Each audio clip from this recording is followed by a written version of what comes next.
Empezamos, ¿eh?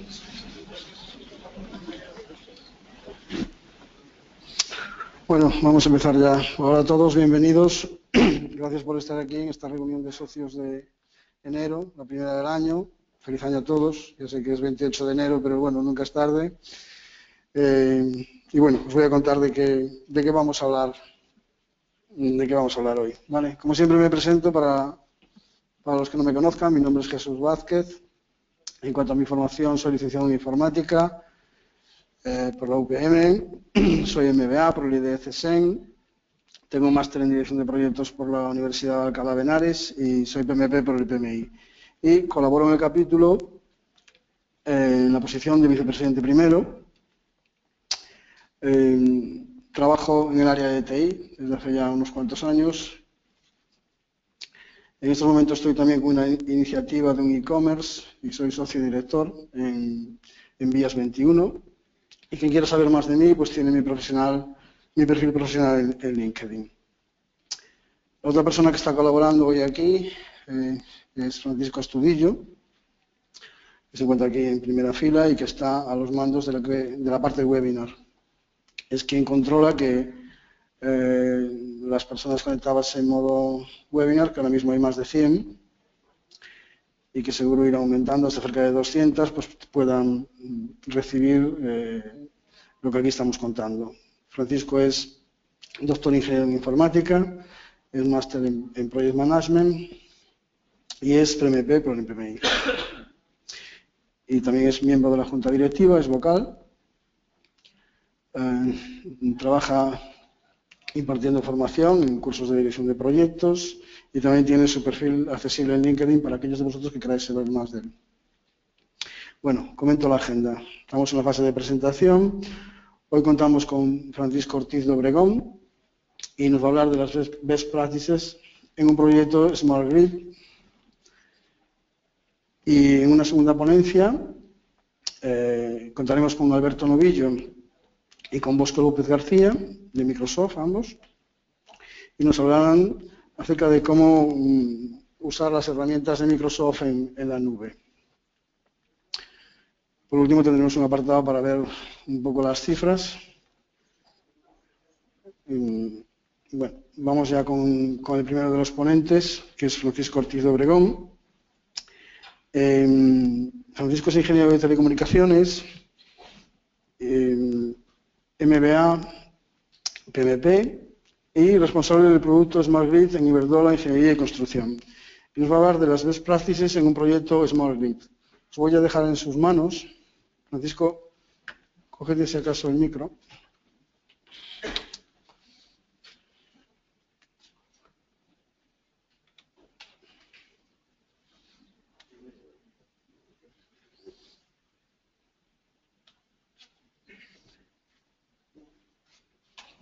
Sí, vale, perfecto. Mejor. Muy bien. Bueno. Derecha avanzas, izquierda. Vale. Bueno. Muy bien, gracias, José Luis. Bueno, buenas tardes a todos, tanto los que estáis aquí como los que estáis a través de la web. Me alegra tener esta oportunidad de hablar aquí en el capítulo de Madrid. Además, el tema de PMP es algo que fui tomando por iniciativa. Después de estar en Estados Unidos y conocer el PMI, pues decidí sacar el PMP y creo que es un foro muy bueno para todos los que trabajamos en proyectos. La verdad es que incluso la reunión que tuvimos general, esta que fue más grande en el hotel, fue en la de noviembre o diciembre, ¿no?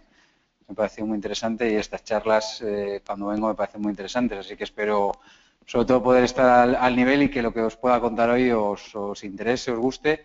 Habitualmente el formato que veo es preguntas al final, pero supongo que se podrá interrumpir también si queréis hacerme cualquier pregunta. Es un tema del que voy a hablar que me gusta mucho y todo lo que os pueda contar y lo que me podáis preguntar, pues genial, ¿no? Entonces, bueno, para contaros un poco por qué hablar sobre Smart Grid y de dónde viene mi experiencia, en España hay un decreto que obliga a que todas las eléctricas cambien los contadores por contadores inteligentes antes del 31 de diciembre de 2018. Entonces, bueno, en general sigue las directivas 2020 de la Comunidad Europea. La verdad es que en España hemos sido más quijotes que nadie. Hemos dicho, bueno, sin saber ni cómo se va a pagar ni nada, venga, vamos allá y lo hacemos. Y la verdad es que eso hizo que todas las empresas empezasen tímidamente, pero hoy en día, a nivel mundial, las empresas españolas, pues yo creo que son, podemos decir que lideramos este segmento de las Smart Metering, Smart Grid, y en general, en cuanto a empresas energéticas, pues yo creo que estamos a muy buen nivel a nivel mundial, ¿no? Entonces, bueno, ya me ha presentado José Luis. La agenda, primero, supongo que la mayor parte de vosotros sabréis lo que son las redes inteligentes, o habréis oído hablar sobre ello. Simplemente pondré un poco en contexto lo más básico.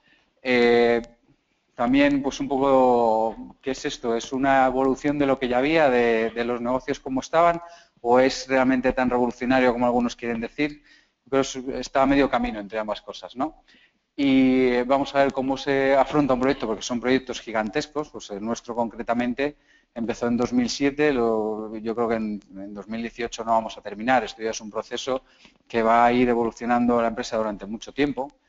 Y de hecho, una de las cosas que me han llamado la atención de las muchas que he podido leer de los proyectos de redes inteligentes era de Boston Consulting Group, y que decía que uno de los principales retos era conseguir que personas que tomaban decisiones con 40 años vista, porque un contador normal podía durar 40 años, ahora tienen que considerar que la tecnología es electrónica y en 10 o 12 años ha cambiado, pero es que al año o 2 años que vas al mercado, después de haber hecho, pues haber investigado un poco las soluciones que había, al año o 2 años lo que encuentras es completamente diferente, porque pasan eso de un mundo eléctrico, electromecánico, a un mundo de electrónica, ¿no? Y eso es una de las cosas que más está costando en estos proyectos.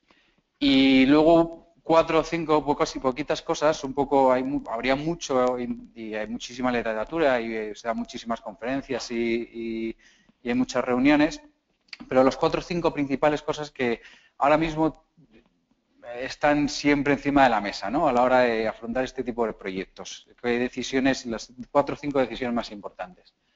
Bueno, ya las conclusiones.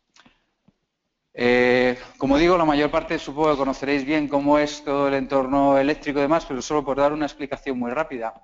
Lo que ha sido siempre la red eléctrica estaba compuesto, era muy lineal, muy sencillo. Tenías unas grandes centrales de generación, las hidráulicas, nucleares, térmicas, que generaban la energía, se transportaba por las grandes redes, que ahora pertenecen, en este caso, a Red Eléctrica en España. En cada país suele haber una entidad que es la que lleva el transporte, y eso luego lleva a las empresas que distribuyen la energía. En España, concretamente, es un negocio regulado.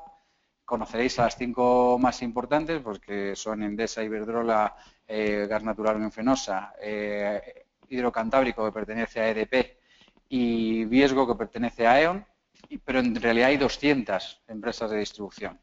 Obviamente, la distribución eléctrica es regulada porque no puedes competir. O sea, yo no puedo quitarle clientes a otro. El que cae en mi zona, cae en mi zona. El que cae en otra zona, cae en otra zona. Ni me los quitan ni yo los quito.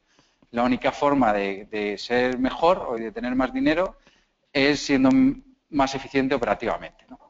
Entonces, ¿qué pasa cuando se va a la red inteligente? La definición de Smart Grid, hay muchas. Esta, por ejemplo, es del Grupo de Trabajo Europeo y viene a decir que la red inteligente es aquella que permite conectar a los que consumen, a los que generan y a aquellos que hacen ambas cosas. Bueno, me parece un poco no decir nada, pero bueno, al final la red inteligente, en mi opinión, pues es meter electrónica y telecomunicaciones, sustituir con electrónica y con telecomunicaciones cacharros que estaban aislados y que eran electromecánicos y no hacían absolutamente nada. Entonces, si le preguntas a la gente de medida, la inteligencia te dirá que está en los contadores. Si le preguntas a los de telecomunicaciones, te dirán que están en los equipos de telecomunicación. Y si le preguntas a los de industriales, te dirán que están en las automatizaciones. Para mí, a pesar de ser de teleco, está, como siempre, en los sistemas. No en el hardware de los sistemas, no en los servidores, obviamente, sino, pues igual que en Internet, la inteligencia está en Google o en Facebook o en los servicios que sean, pues en las redes inteligentes. Los servicios al final están, por ejemplo, nosotros hemos desarrollado un sistema que cuando hay una falta en la red es capaz de identificar dónde está, aislarla y reponer el servicio automáticamente. Esa es la inteligencia. Obviamente necesitas las telecomunicaciones, necesitas los contadores inteligentes, necesitas automatismo, necesitas muchas cosas. ¿Eso qué te permite? ¿O qué supone que facilita?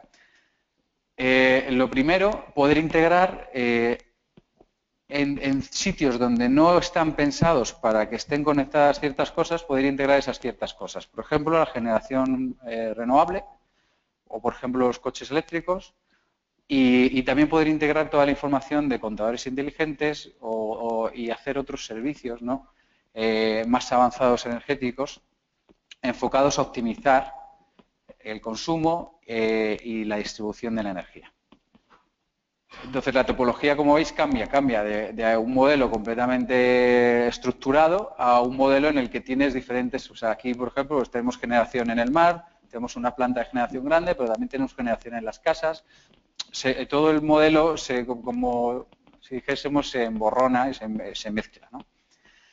Entonces, claro, es una revolución. Antes, en lo que era alta y media tensión, todo estaba muy bien estructurado, todo estaba muy bien, ya era inteligente, por así decirlo. Teníamos todo comunicado, todas las subestaciones grandes, todas las centrales, todo lo teníamos comunicado, todo controlado perfectamente, desde grandes despachos, todo en tiempo real. Además, como la energía en estas grandes cantidades no se puede almacenar, pues tienes que tener, es interesante si lo queréis ver, en la propia web de Red Eléctrica, cualquiera puede acceder y ver cuál es la demanda energética prevista, cuál es la demanda energética real y cuál es y cómo está suministrando esa energía Red Eléctrica en este caso, ¿no? Muy interesante porque a grosso modo, entre todos juntos, nuestra vida se puede radiografiar perfectamente de un día para otro. O sea, es decir, si ves la gráfica, lo clavan pero al 100%. Y afortunadamente, porque si no lo que tendríamos serían problemas de apagones, problemas de que se desestabiliza la red. Pero la verdad es que saben, si hay un partido de fútbol, saben que tienen que suministrar un poco más en el descanso del partido y si hay un evento de no sé qué, pues que un poco menos, ¿no? Lo saben muy bien. Entonces, todo eso lo teníamos controlado y ahora, ¿qué ocurre? Que en las redes de distribución, la media y la baja tensión, es lo que nos llega a las casas, pues la verdad es que estaba bastante descontrolado, era una gran desconocida, no se sabía, y eso que en España está bastante mejor, pero en algunos países no saben ni a dónde están conectados los edificios, ¿no? Es muchísimo más caótico. Entonces se trata, claro, de llevar allí la inteligencia, pero ¿qué ocurre? Un caso como el de Iberdrola. Tenemos 10 millones y medio de clientes a los que llegar con telecomunicaciones para ponerle un contador inteligente. Desplegar una red de 10 millones y medio de clientes es comparable o está muy cercana a gran parte de la red de Telefónica. Si sumamos la de todas las eléctricas es más grande que la de Telefónica. Entonces, el reto de desplegar en muy poco tiempo y con un coste bajísimo redes de este tipo es uno de los mayores retos. Luego, que la infraestructura que tienes no está pensada para ello. Es decir, al final Telefónica tiene unos cables de cobre que están pensados para telecomunicaciones. Los cables eléctricos están pensados para llevar energía, no telecomunicaciones. Eso también es un reto. Y el uso que se da a la electricidad no es el mismo que tú le das a una conexión de telecomunicaciones, ¿no? Entonces, aparte de eso, la regulación no está pensada para los servicios que se pueden dar, para los casos que se pueden dar. Hay un gran desconocimiento y también hay una falta de profesionales con conocimiento para la cantidad de trabajo que hay bastante importante. Entonces, lo de los servicios, la evolución o los servicios, yo creo que hay algunos que solo son en evolución y, por ejemplo, esos son los tres principales servicios, ¿no? El telecontrol, las telemedías y las teleprotecciones. Esos son servicios que se han dado siempre y simplemente se evoluciona a que se den en otros sitios de una forma más económica y mucho menos exigente. Pero luego hay nuevos servicios basados en esos que se pueden dar muy fácil, pues, tener microredes, tener control de las renovables, ser capaces de identificar dónde ha habido un apagón, eso se puede dar.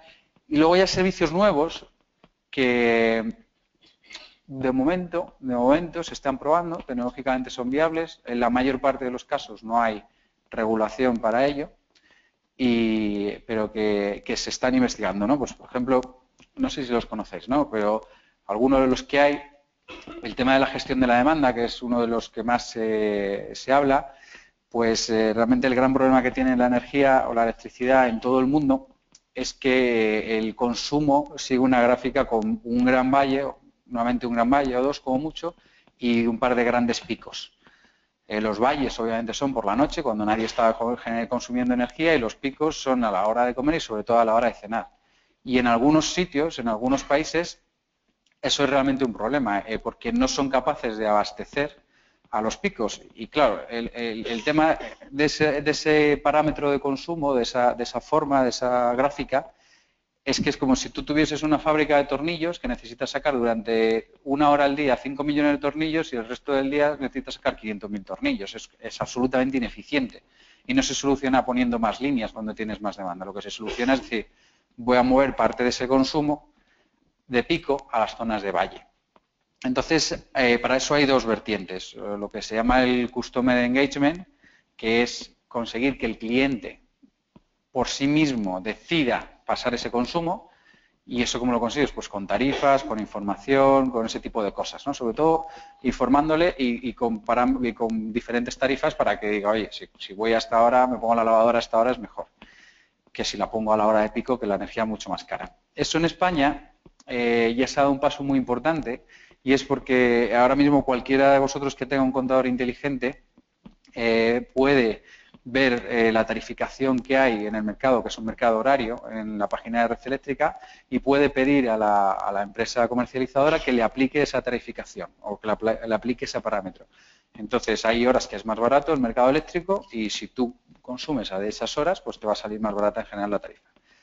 Eso es por un lado lo que es contando con el cliente. Y el otro, que se llama gestión activa, eso es que un caso que hicimos nosotros tenemos un sistema central que en una zona ve que va a tener un problema de pico, ¿no? De pico de demanda. Entonces, les ponemos unos dispositivos en las casas, lo hicimos en Castellón, y tú configuras esos dispositivos de tal forma que nos permites variarte el aire acondicionado o variarte la hora a la que pones la lavadora, variar una serie de dispositivos en tu casa. Entonces, cuando yo veo que hay un problema, mando a esas cajas que tienes en tu casa una serie de settings y decir, oye, necesito que me bajes el consumo de todos estos clientes durante esta hora. Y se hace. Entonces, yo a cambio le pago dinero a los clientes porque se puedan mover dentro de esos parámetros de confort.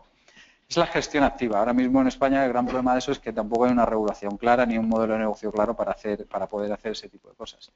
El tema del balance neto, que se ha hablado mucho últimamente, es que si tú tienes generación en tu casa, cuando estás consumiendo de la red, el contador te cuente, y cuando vuelcas lo que te sobra de tu generación, el contador descuente. Entonces, hay balance neto, hay facturación neta, e incluso hay balances netos virtuales, que eso ya lo hacen en Estados Unidos, aquí no se ha traído, ¿no? Básicamente, si yo tengo mucha generación, tengo un chalet grande, una generación, otro que tiene un piso no puede hacerlo, pues se suscribe a mi generación y entonces hacemos ahí una virtualización y, o sea, son modelos muy rebuscados, sinceramente. Entonces, estos proyectos tan grandes, ¿cómo afrontarlos? Es decir, ¿se pueden plantear de una forma absolutamente lineal como los proyectos clásicos? No es construir una central térmica. Es algo que es una evolución. Además, ahora mismo cada año van saliendo cosas nuevas, cada año va saliendo regulación nueva, productos, necesidades nuevas, ¿no? También. Entonces, a mí me gusta representarlo como un ciclo que tiene los siguientes pasos. El primero es que estudio qué es lo que puedo hacer, qué permite mi red, ¿no? Eso es interesante. Por ejemplo, esta semana pasada leí una noticia de una eléctrica en Canadá que se estaban volviendo locos probando tecnologías para poner contadores inteligentes en una zona muy rural, muy difícil de acceso, gastando un montón de dinero y no funcionaba ninguna. Y hasta que ya llegó la directiva, dijo, pues es que tampoco hace falta. ¿Para qué? Si es inviable y no merece la pena y no hace falta, ¿para qué lo vamos a hacer? Y han decidido que no les dan media inteligente. Me parece una decisión muy inteligente, muy razonable. Primero, pruebas qué se puede hacer también por la regulación. En España, ¿para qué vas a poner un sistema buenísimo de gestión de la demanda activa si no hay una regulación para hacerlo? Luego lo pruebas, y es importante probarlo. Los pilotos, aquí en España hay dos casos claros. Hay una empresa que se ha centrado más en probar tecnologías en una zona muy concreta que todo funciona muy bien. Y sale muchísimas veces en el periódico, funciona genial y está muy bien. Pero al final no acaban de sacar conclusiones. Nosotros, y es la tendencia general, lo que hicimos es coger un área entera. Castellón fue nuestro caso. Cogimos todo Castellón. Y ahí lo que haya. Hay edificios nuevos, con todo precioso, y hay edificios que había que ir con la policía. Había de todo. Y ahí es donde se prueban las cosas. Porque luego lo tienes que aplicar a toda tu red. Tienes que sacar unas conclusiones y esta parte es también muy importante porque después de haber hecho tu proyecto en 100.000 contadores, por ejemplo, como hicimos nosotros, tienes que pasar, y nos costó 2 años y pico, casi 3 hacerlo, tienes que pasar a hacer en 10 años 100 veces más de lo que has hecho en esos 3 años. No tienes 300 años para hacer el proyecto, obviamente, entonces lo que definas y todo el trabajo que hagas en esta parte, que esto es muy de PMP, por así decirlo, todo el trabajo y los procesos que se definen ahí es muy importante. Nosotros concretamente tenemos 80.000 centros de transformación. Hay que ir a 80.000 sitios a hacer lo mismo.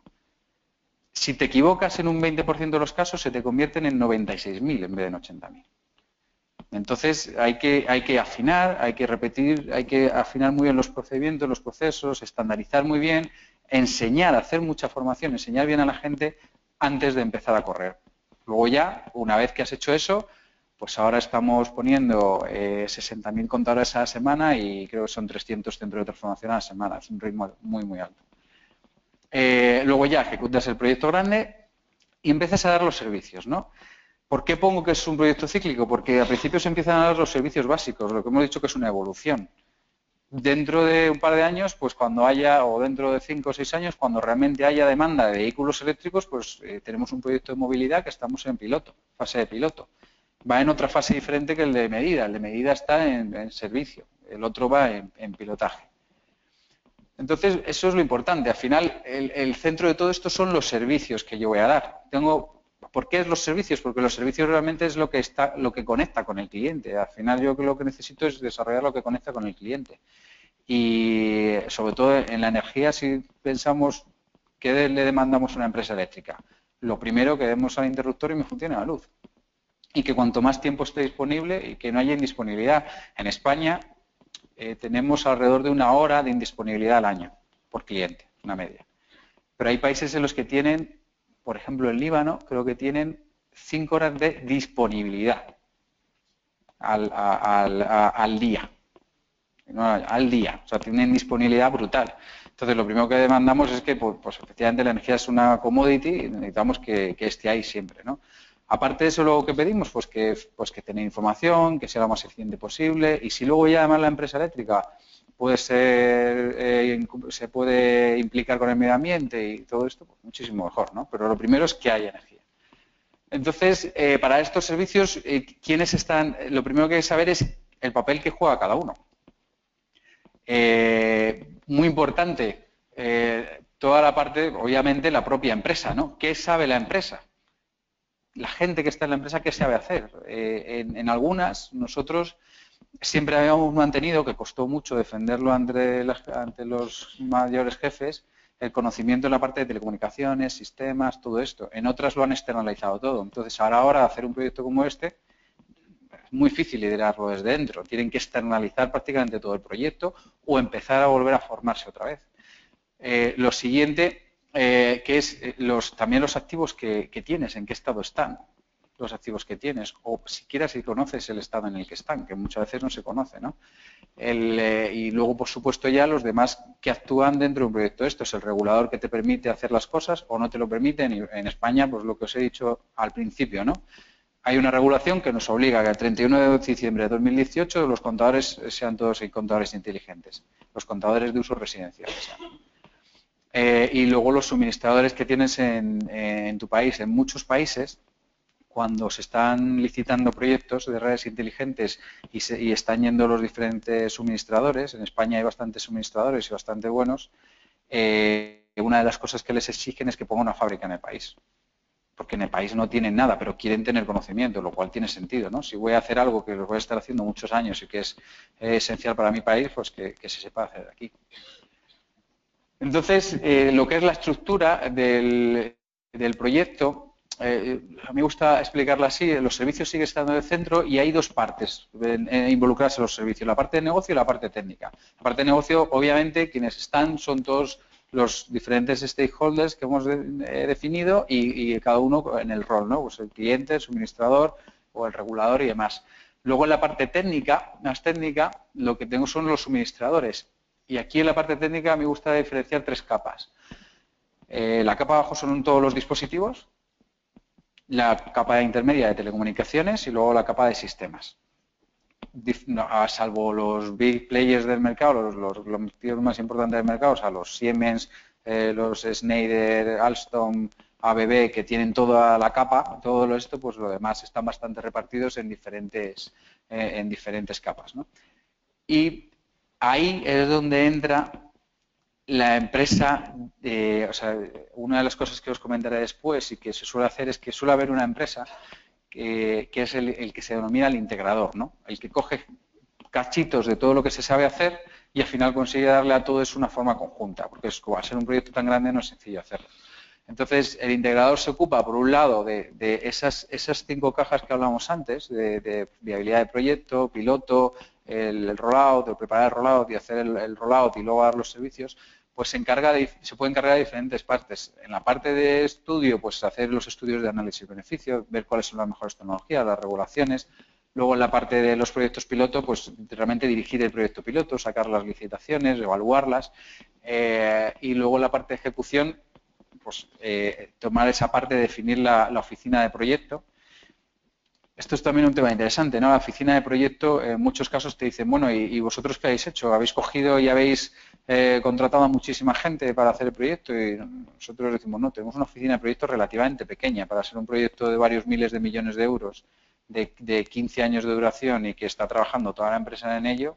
La oficina de proyectos no es muy grande. Se encarga de coordinar y de llevar el master plan y de mantener las inversiones bajo control, estandarizar, dar una imagen general a todo, pero no se dedica a ejecutar cada parte del proyecto. Y por último, la propia ejecución. En la propia ejecución, una de las cosas que nos hemos dado cuenta es la falta realmente de herramientas potentes que había para hacerlo. Es decir, nosotros, por ejemplo, para lo que es la herramienta, lo que se suele decir el Project Management Information System, o sea, hay herramientas de planificación, hay herramientas de ticketing, hay herramientas de workflow, hay muchas. Pero al final ha habido que desarrollar una muy potente de workflows contra la que trabaja absolutamente toda la gente que está en este proyecto. A lo mejor pueden ser 400 personas las que trabajan contra ese proyecto y cada uno tiene sus niveles de acceso, sus partes que pueden ver, todo con workflows y nadie tiene nada en su ordenador con una Excel. Porque el primer proyecto, el piloto, sí se hizo con Excel y con el Project y con todo lo que tenemos en las herramientas, pero para una magnitud como esta era muy difícil llevarlo a cabo. Entonces, a la hora de las mejores prácticas, lo que decía antes, ¿qué es lo que me he planteado o qué principales preguntas he planteado? Hay que tener estas preguntas o estas cosas que estoy planteando aquí, sobre todo las he ido conociendo un poco porque la fortuna que he tenido en este caso es que como empezamos muy pronto con el proyecto y nos hemos peleado mucho, mientras en otros sitios estaba esperando a ver qué se hacía, eso nos ha dado la oportunidad de que haya muchas otras empresas eléctricas en el mundo que hayan venido a vernos y desde Filipinas, India, Arabia Saudí, Qatar, prácticamente toda Europa, Australia, Estados Unidos, Canadá, Sudamérica, muchísimas empresas han venido a vernos y de tener muchas reuniones con todas esas empresas y que la verdad es que casi siempre las preguntas son bastante recurrentes, ¿no? O sea, al final los directivos como que saben que algo tienen que hacer, pero en muchas ocasiones no saben por dónde empezarlo, ¿no? Entonces, estas son las principales que os planteo, obviamente puede haber más y pueden surgir más. La primera es la estrategia, es decir, cuando digo cuáles son los objetivos principales, por ejemplo, en nuestro caso los objetivos principales realmente estuvieron claros desde el principio. El primero, cumplir la regulación que nos obliga el regulador, nos obliga el Real Decreto, no me acuerdo cuál es, del 2007, del año 2007. Y luego el segundo, ¿cuál es? Pues mejorar la calidad de servicio a mis clientes, que es lo mejor que puedo hacer. Es lo mejor que puedo hacer en muchas cosas. Primero, en imagen para el cliente, en satisfacción, pero también en cuanto más calidad de servicio tengo, más energía estoy distribuyendo y mejores son mis ingresos. Luego, el tema de los activos, que también es muy importante en la estrategia y es una gran pregunta, es nosotros lo que decidimos fue, si ya que vamos a cambiar todos los contadores y lo hacemos en un esquema que tenemos que ir a los centros de transformación a hacerlo, ya que vamos allí, vamos a dejar las cosas hechas para cuando haya otras cosas en el futuro. Vamos a utilizar nuestros activos, vamos a darle valor a nuestros activos. En otros casos, ¿qué se hace o qué hacen muchas empresas? Es decir, yo lo que quiero es cumplir el decreto rápido. Entonces, lo más sencillo es que ponen un router 3G o un modem 3G de comunicaciones móviles y conectan a los contadores con el 3G, eso llega, lo ponen en 20 minutos, lo han puesto, ponen una antena y se van. ¿Qué ocurre? Que si el día de mañana tienes otro servicio diferente, no te va, a lo mejor ese sistema no te vale. O si te vale, vas a tener que hablar con el operador de telecomunicaciones para que te lo dé. No somos en muchos casos la prioridad del operador, porque al final la red de telecomunicaciones de los operadores está diseñada para dar servicio a la gente y la gente lo que hace es bajar un vídeo de WhatsApp, no leer un contador. Entonces, el sistema a veces chirría en ese aspecto un poco. Luego, en cuanto a la siguiente frase, la siguiente fase es una vez que yo he dicho qué es lo que quiero hacer y más o menos sé cuál es mi estrategia, ¿cómo lo hago? ¿Hago yo todo el proyecto? O lo que decíamos antes, ¿contrato un montón de gente para hacer el proyecto? ¿O lo hacen otros? ¿Y qué fases voy a definir para hacerlo? ¿Lo hago todo a la misma vez? ¿O hago una fase de piloto, una fase de ejecución o una fase de prueba de concepto, otra de piloto? En fin. Y sobre todo también la tecnología. Hay muchas tecnologías, ahora mismo hay una guerra tecnológica bastante interesante en esto, sobre todo en la parte de la tecnología de los contadores particularmente. La guerra está entre la eléctrica francesa y la propia Iberdrola, liderando dos grupos industriales diferentes, son dos tecnologías de contadores y se están peleando por todo el mundo, la verdad, y es muy interesante, vamos. Ya veremos cómo salimos de eso. Entonces, en cuanto a ya os he ido diciendo los objetivos principales, ¿no? Lo que decía de mejorar la calidad de servicio, un planteamiento muy sencillo para mejorar esa calidad de servicios es decir, yo para poder hacer esto tengo que invertir en nuevos equipos. Entonces, lo que tengo que hacer, bueno, en nuestro caso lo que hicimos es comparar mi inversión con la mejora. Hay un indicador que no sé si lo conocéis, que se llama TIEPI, que es tiempo de indisponibilidad estimado, no sé, casi mejor en inglés, desgraciadamente, que es System Average Duration Index. Es que decir, pues eso, la indisponibilidad por diferente media anual por cada cliente. Como os he dicho antes, en España está más o menos en 60 minutos. Cuando estudiamos la posibilidad en el proyecto piloto, dijimos, pues con esta inversión esperamos reducirla en 30 minutos y al final se redujo en 30 y algo minutos, o sea, fue bastante acertado. ¿Esto en qué se basa? En que tú al principio, cuando empiezas a invertir en mejorar la red, mejoras muchísimo ese índice, pero llega un momento que por mucho que inviertas, se hace asintótico y por mucho que inviertas no sigues mejorando, ¿no? Porque hay sitios donde, aunque pongas muchos equipos, hay muy pocos clientes conectados o el impacto es muy pequeño. El siguiente objetivo con la medida inteligente es mejorar la información.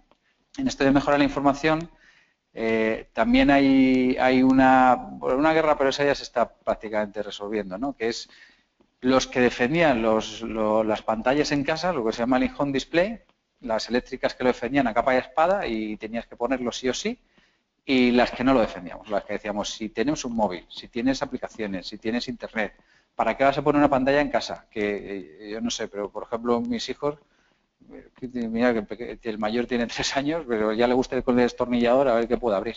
Entonces vas a tener una pantalla en casa que te la pueden romper, que cuando tu mantenimiento es un contador es muy cómodo fuera de casa. Si no tienes que entrar para hacer el mantenimiento, llamar a ponerte de acuerdo con el cliente, es un rollo.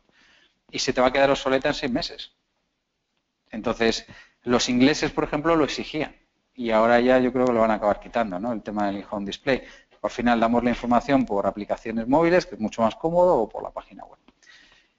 Y luego el tema del valor añadido, de la sostenibilidad, que voy a decir para nosotros, yo creo que ahora mismo para todos es importante. Es decir, incluso la eléctrica de Qatar, que es una que obviamente les sobra el gas y que tienen coches de 8 cilindros y consumen un montón y tal, incluso ellos están queriendo meter renovable para, no sé si es por imagen o por qué, pero bueno, al final yo creo que todos estos proyectos van muy alineados con los objetivos 2020 y ahora con los objetivos de 2030 también. Luego, sobre cuáles activos puedo utilizar y cuáles puedo subcontratar, aquí también pues hay discusiones, ¿no? El tema de defender la red propia, yo creo que la red propia es lo mejor. ¿Por qué? Porque al final la red que estás desplegando, la red inteligente, es tu activo. O sea, no estás poniendo algo al lado de lo que tenías. Lo que estás haciendo es evolucionar lo que tenías, pues eso, con electrónica, con telecomunicaciones, con sistemas inteligentes, pues estás evolucionando. Entonces, tu negocio se va a soportar sobre eso, va a ser un activo crítico. No es como antes que podías subcontratar todas las telecomunicaciones a un operador y que ellos lo hiciesen, ¿no? Ahora se convierte bastante más crítico. Eso que te permite, por un lado, tener independencia, por otro lado, el hecho de que sea más ajustado a tus necesidades. Lo que os decía antes de que las telecomunicaciones móviles no están, por ejemplo, pensadas para esto, nosotros hemos visto que teníamos dificultades para acceder a un equipo a una automatización y te ponías al lado con un móvil y descargabas un vídeo de WhatsApp en streaming. ¿Y por qué? Porque está pensado para esa la red, no está pensado para otra cosa, ¿no? Obviamente, ¿qué pasa? Que si lo subcontratas es mucho más sencillo. Por lo pronto, la responsabilidad te la quitas de en medio y la tiene otro. También creo que esos serán servicios que irán mejorándose con los años y que se irán ajustando a las necesidades. Todo el tema del M2M cada vez va mejorando un poquito más. Luego, sobre lo de quién ejecuta el proyecto, aquí la tendencia general, y yo creo que al final la tendencia general normalmente suele ser la más acertada, es a ir a un esquema intermedio, es decir, ni subcontrato absolutamente todo, hay países que sí, hay países que no tienen conocimiento, y entonces dicen, vale, pues que venga alguien y me haga un proyecto entero. Y eso pues tiene una parte fácil, sobre todo para la empresa, en que es simplemente contratar y olvidarse del tema, de responsabilidades y demás. Hay otras que quieren hacerlo enteramente con personal propio, pero eso es muy poquito, la verdad. Y porque eso requiere efectivamente un esfuerzo de formación, un esfuerzo de contratar a gente que muchas veces no está disponible para contratar y al final hay muchas cosas que no son propias del negocio de la compañía eléctrica. Entonces, ¿para qué vas a adquirir a un montón de directores de proyectos y demás que luego no los vas a necesitar? Entonces, el término intermedio es al final irte a un integrador, que son empresas de ingeniería grandes, que son las que sí que pueden hacer esos proyectos en diferentes partes y entonces, obviamente, pues primero tienen más conocimiento, luego van a seguir usando los recursos en otros sitios, tienen los procedimientos, están mucho más preparados, ¿no? Y luego, el tema de las fases. Yo tenía, en el máster tuve un proyecto, tuve un profesor no me acuerdo, creo que era de la asignatura de finanzas, y cuando planteó, el primer día llegó y contó un montón de cosas y dijo, bueno, ¿y todo esto cómo nos comemos un elefante? Y me llamó la atención que dijo eso, en trocitos pequeños, ¿no? Vamos a ir poco a poco. Entonces, esto es igual, es decir, al final, como os digo, pues tenemos que cambiar 10 millones y medio de contadores, tenemos que ir a 80.000 centros de transformación, eso es una cantidad de trabajo brutal, pues vamos a hacerlo en fases y poco a poco. El proof of concept, las pruebas de concepto, básicamente viene a ser, coge algo que existe y pruébalo. Que a lo mejor no es exactamente lo que tú necesitas, pero un error muy recurrente en esta industria, hay que tener en cuenta que las eléctricas siempre han sido, en casi todos los países, o en algunas directamente son monopolios y en las que no son oligopolios o son regulados. Entonces, las inversiones que tenían que hacer tenían muchísimo, en estas fuerzas de Porter, pues tenían muchísimo poder sobre los suministradores. Entonces le decían, haz esto y lo hacían. Y ya está. Entonces, eso es la filosofía de la mayor parte de las eléctricas. Entonces, cuando hay que hacer un proyecto de este tipo tan grande, ninguna dice, joder, pues esto ya lo han hecho y les funciona bien. Pues ¿por qué no voy a hacer lo mismo que hacen ellos? Prácticamente ninguna lo hace. Todas lo quieren hacer de nuevo. Quieren que se adapten los fabricantes a hacerle algo para ellos. Claro, yo no puedo criticar mucho eso porque Iberdrola, cuando tuvo que ponerse a hacer este proyecto, no solo no cogió lo que existía en el mercado, sino que creó un grupo, una organización industrial sin ánimo de lucro completamente nueva e impulsó una alianza estratégica para conseguir un contador inteligente, que es lo que está ahora. Entonces, somos los primeros que hicimos lo mismo, pero bueno. Ahora mismo hay mucho material y es recomendable que se pruebe primero cosas que hay en el mercado para sacar conclusiones. Lo siguiente es hacer un proyecto piloto y ahí es ya, vale, pues voy a adaptar lo que había probado y veo que más o menos funciona, lo voy a adaptar y ver cómo las nuevas cosas que le quiero meter, cómo funcionan en mi red. Porque estos señores vienen de España, pero por ejemplo la red en Polonia, pues la topología de la red es diferente, la red en Qatar, la topología es diferente, en diferentes países tienen diferentes inventos y diferentes fabricantes y la red americana es prácticamente entera aérea. En España, por ejemplo, los contadores que tenemos todos son monofásicos, en los países árabes son todos trifásicos, diferentes cosas que, aunque hay soluciones, hay que probarlas también. Y ya finalmente, ir al rollout. En general, en empresas muy grandes, ahora hace poco nos planteaban en una consultoría con otra empresa, con otra utility, si hacía una compra para 5 años. Decían, hombre, si la tecnología evoluciona cada año, a nosotros los precios nos están bajando un 40% cada año.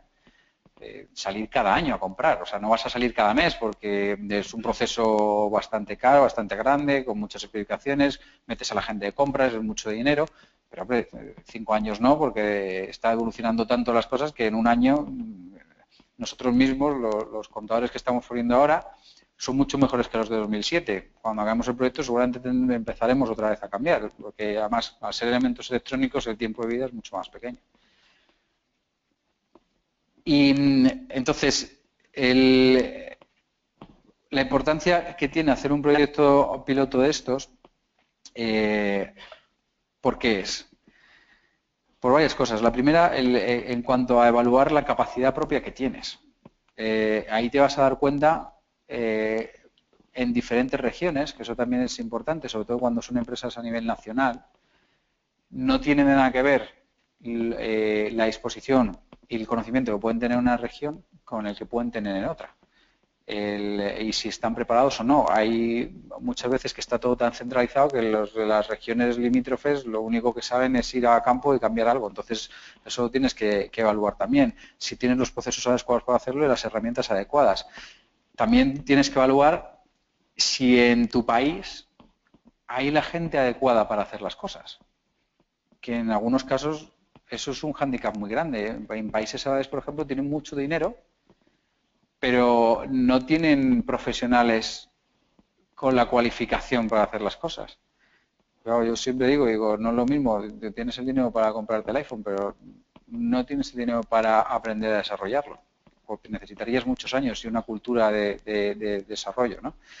Y por último, pues tienes que valorar si efectivamente la tecnología que estás probando es la más válida, no es la más válida, si merece la pena, si lo podrías hacer más barato, más caro y todo este tipo de cosas.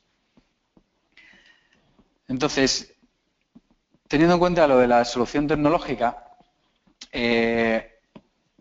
¿cómo puedo decidir o qué factores son los más importantes a la hora de decidir una solución tecnológica u otra?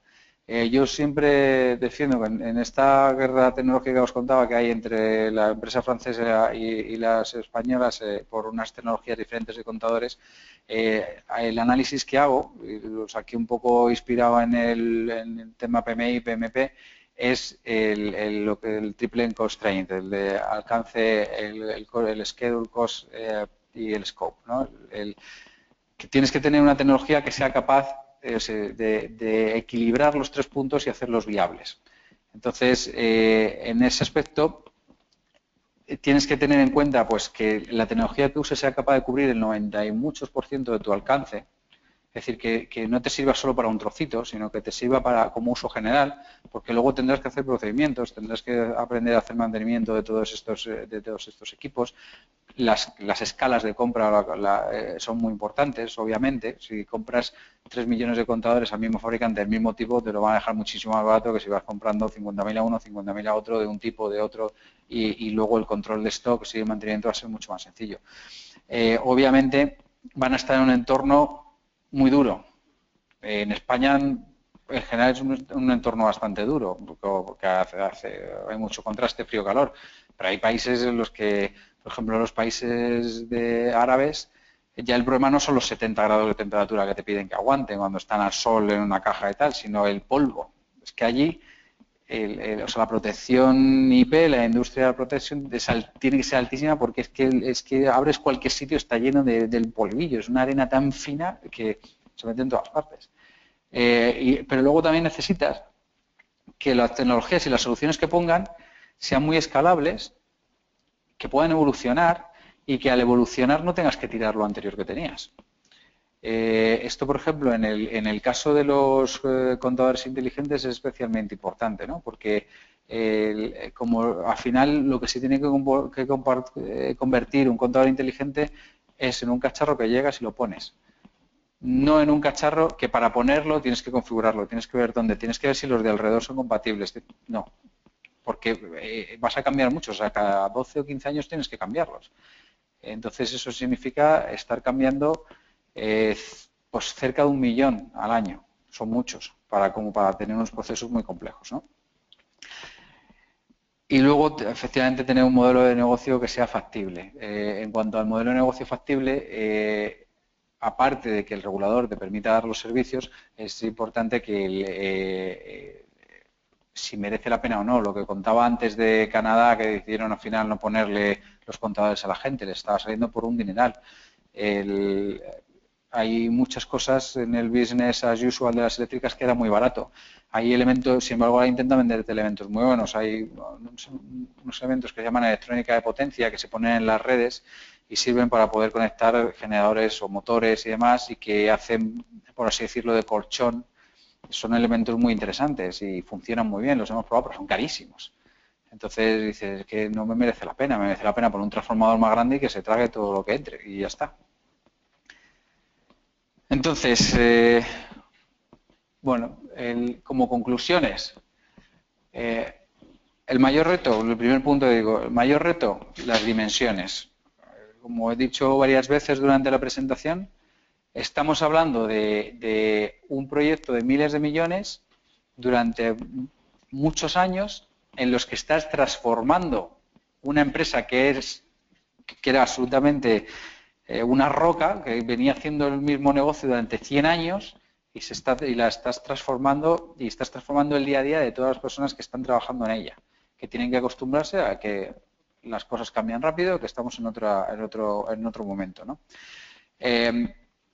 Luego, otro reto, el conseguir regular o delimitar muy bien y definir muy bien muchas cosas, aunque a priori parezca difícil de delimitarlas, y que hay diferentes opciones y que están poco definidas. Sobre todo están poco definidas en el caso de Europa concretamente, porque no hay una regulación común. Es decir, la regulación en Francia, en España, en Italia son muy diferentes. Entonces, las eléctricas intentan hacer un esfuerzo para que efectivamente haya una regulación común, pero sigue sin haberla, ¿no?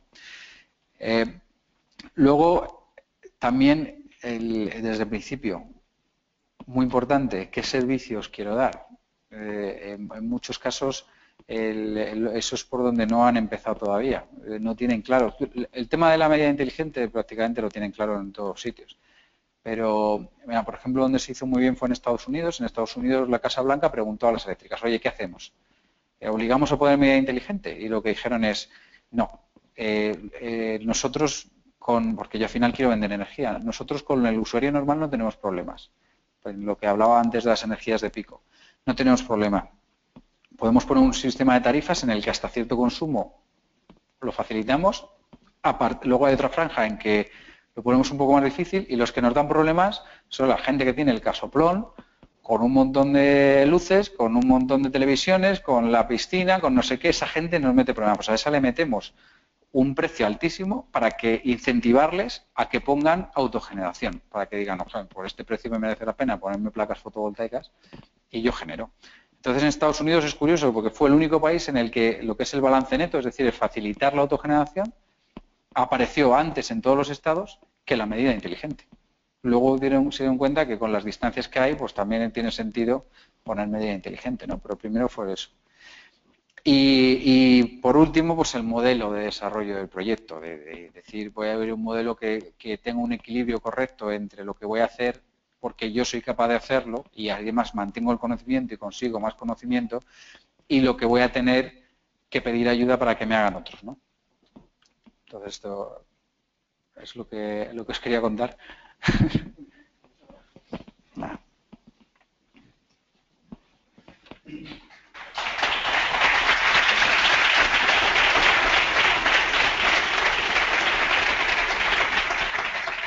Seguramente habrá sobrado tiempo, ¿no? No, hemos estado bastante bien de tiempo, sí. ¿Tenéis preguntas para Fran? Por ahí hay preguntas. No sé si alguien me puede acercar el micrófono.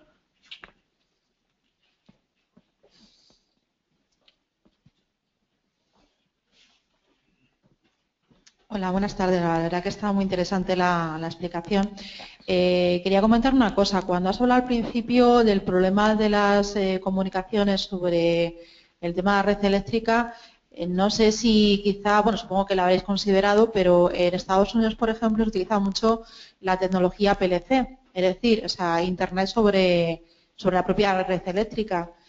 Aquí en España, ¿cómo está de maduro o está contemplado y cómo está de madura esa opción? Me gusta mucho más esa pregunta.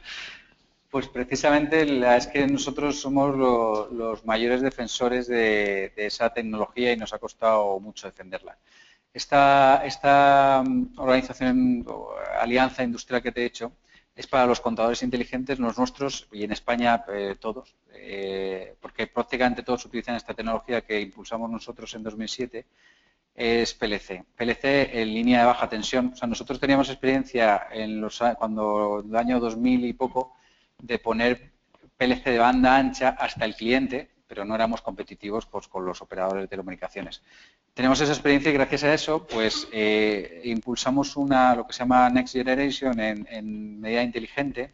Es un tema de modulación. Bueno, antes la modulación era SFSK y BPSK y nosotros fuimos a OFDM y la verdad es que está funcionando muy bien. Está la nuestra que es Prime y otra la francesa que es G3 y ahora Cisco ha sacado otra. Eso es en baja tensión y es la que utilizamos para llegar a los contadores. Está muy bien porque la topología se construye sola, se utilizan unos contadores, repiten la señal de otros, eso llega a un concentrador que está en el centro de transformación y eso luego lo mandamos para arriba.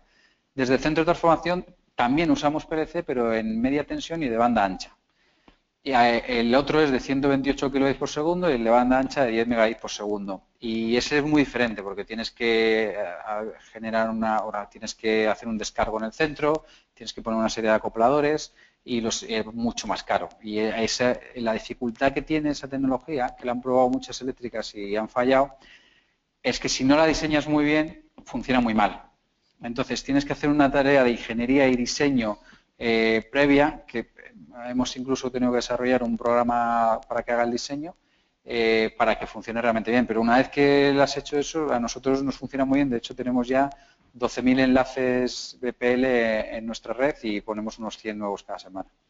Y contadores, pues 6,5 millones de contadores que conectan por PLC de la tecnología nuestra y en el mundo van 11 millones de contadores. ¿Tenéis alguna otra pregunta? Por ahí, por favor, el micro.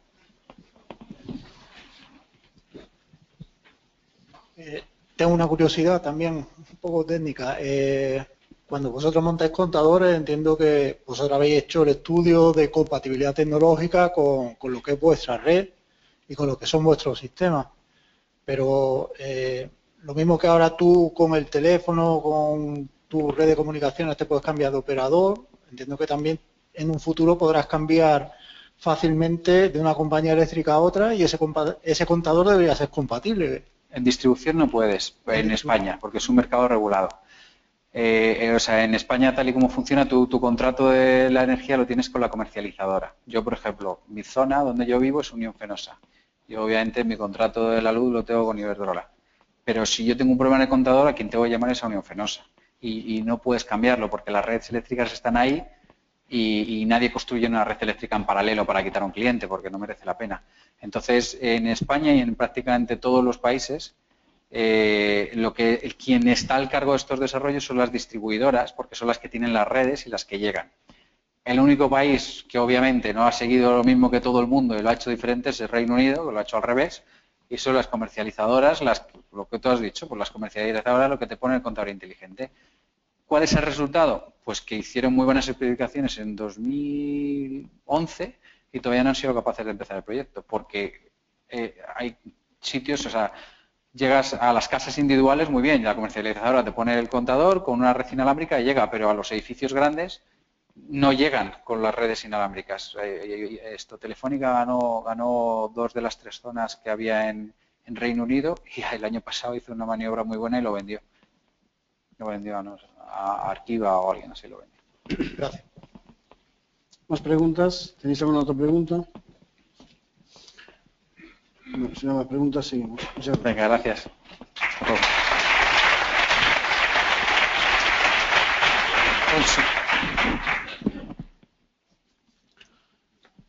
Bueno, como sabéis, como os comentaba, hay una segunda ponencia en la que van a participar Alberto Novillo, que es Senior Solution 6 Specialist de Microsoft.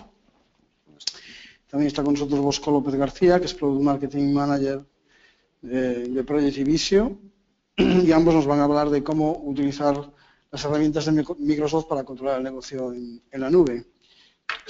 Y voy a arrancar ya la presentación y os dejo con Alberto. Derecha, avanza. Muy bien. ¿Se me oye? Sí. ¿Sí? ¿Me oís? Sí, creo que sí. Vale, muchas gracias, Jesús. Buenas tardes a todos los asistentes, los que estéis aquí, los que estéis en remoto. Y gracias, Jesús, por darnos la oportunidad de participar en este evento. Llevamos tiempo pidiéndole a Jesús el involucrarnos de alguna manera como anfitriones y demás. Tenemos 2 opciones. Una era organizar un catering al terminar y otra es dar una ponencia. Lo siento, pero hemos elegido la segunda. Pero bueno, intentaré ser ameno lo más posible. Pues vamos a hablar de nuestras soluciones, obviamente, que es a lo que nos dedicamos. Y cualquier pregunta que tengáis, cualquier duda, pues por supuesto estamos abiertos a responderla.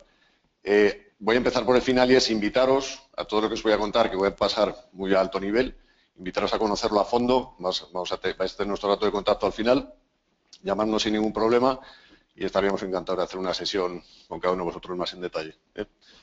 Vale, básicamente lo que queríamos hacer hoy es compartir el mensaje, bueno, la visión que tenemos desde Microsoft del mercado de PPM hoy en día. Y más que la visión es la estrategia que hemos definido para ir al mercado PPM.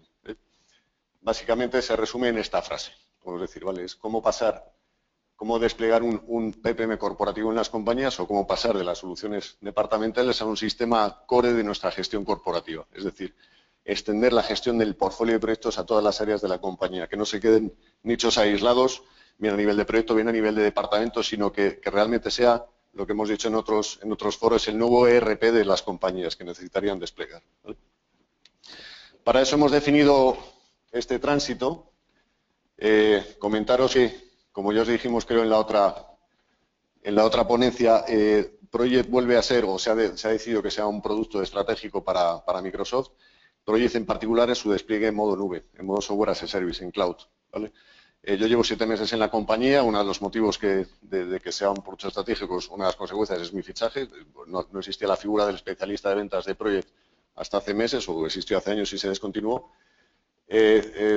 No solo ese tipo de inversiones, sino, insisto, mejorar lo que son todas las capacidades, nuevas funcionalidades, comprando activos a partners, mejorando el producto con nuevos ingenieros de producto, de desarrollo, etcétera.